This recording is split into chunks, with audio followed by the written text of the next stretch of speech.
Good morning and welcome back to the Mining Stock Daily Morning Briefing, presented by the Clear Commodity Network and delivering today's top news in mining and mineral exploration. From the new ClearCom studios, here's your host, Trevor Hall. Good morning and welcome back to Mining Stock Daily Morning Briefing. I am Michael McCrae filling in for Trevor Hall. It's Tuesday, July 28th. Markets are mixed with S&P futures in the green but Nasdaq in the red. Investors are looking ahead to earnings with Meta, Microsoft, Amazon, and Apple all scheduled for later this week. Nasdaq is being weighed by a deep sell-off in semiconductor names. Commodities are down. Gold futures are off 1.23% to $4,085. Crude oil futures have slipped 1.22% to $86.10.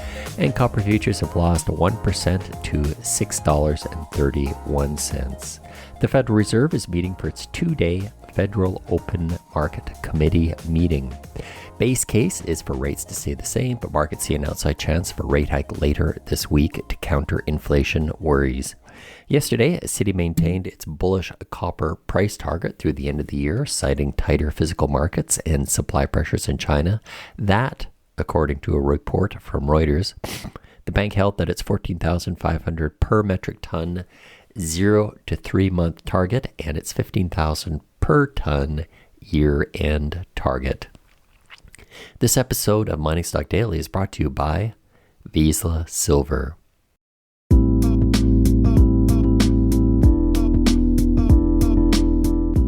Vizsla Silver is advancing its Panuco silver gold projects in Sinaloa, Mexico, one of the highest grade silver development projects in the world. The project hosts the world's largest undeveloped high grade silver resource, and the company has been aggressively expanding its drill program to grow that resource ahead of a development decision.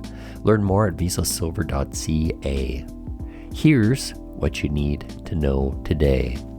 Banyan Gold has intersected visible gold and high-grade mineralization in its first-ever exploration holes. That's its Nitra Gold project, with hole NT-26-001 at the newly identified Roaring Fork zone, returning 1.62 grams per ton gold over 5 meters, including 17.80 grams per ton over 0.4 meters, suggesting a new mineralized system 25 kilometers west of the Ormac deposit on a 100% owned royalty-free claims. A second target 5 kilometers north of Seattle Creek is showing large extensional quartz veins with multiple visible gold occurrences and an Ormac-style bismuth sosphalt mineralization, with these being the first 2 of 11 exploration targets across Banyan's 830 square kilometer Yukon land package. Intrepid Metals has launched its first ever gold-focused exploration at its Maddie prospect within its Coral Copper project in the Cochise County, Arizona, kicking off roughly 3-week program of about 1,170 soil samples on a 50-meter spacing across 1,900 by 1,500 meter grid to define surface gold footprint and generate drill targets. Maddie represents a District 3rd mineralization style at Coral. West Haven Gold reported a 4th batch of results from its 35,000-meter South Zone infill program at the Shovel Nose property in southern BC, now 66 complete with 4 rigs. Highlights include 27.51 meters grading at 14.47 grams per ton gold and 52.3 grams per ton silver. 30.76 meters of 3.31 grams per ton gold and 0.52 meters interval of 200 grams per ton gold and 141 grams per ton silver.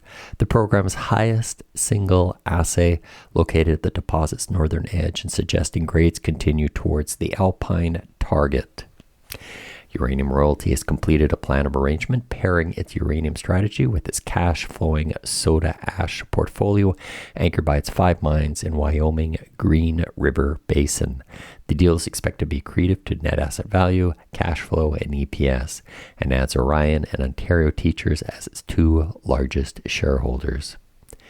Cambria Gold Mines released results from 42 underground infill holes at its Peru zone of its premier Northern Light deposit near Stewart, BC, headlined by 24.36 grams per ton gold over 6.3 meters and 13.17 grams per ton gold over 10.6 meters, with drilling continuing to define wide, high-grade zones and to clarify post-mineral faulting ahead of further underground development planned for Q4. The company has also started infill drilling at its Big Missouri and its Silver Coin deposits, where geological teams have remodeled wide gold zones tied to quartz sulfide breccias historically mined in the 40s and 90s, all near Cambria's 2,500 ton per day mill.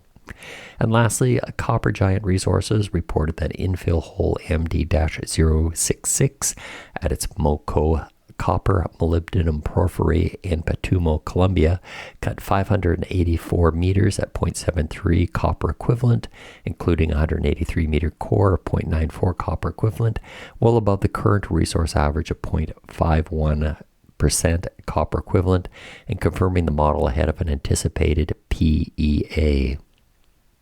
The Mining Stock Daily Morning Briefing is produced by Clear Commodity Network. It is distributed throughout the world, your podcast network of choice, and at Clear Commodity Network. That's it today for everyone. Have a great day. Stay safe. The information presented should not be considered investment advice. Mining Stock Daily and its affiliates are not responsible for any loss arising from any investment decision in connection with the material presented herein. Please do your own research or speak with a licensed financial representative before making any investment decisions.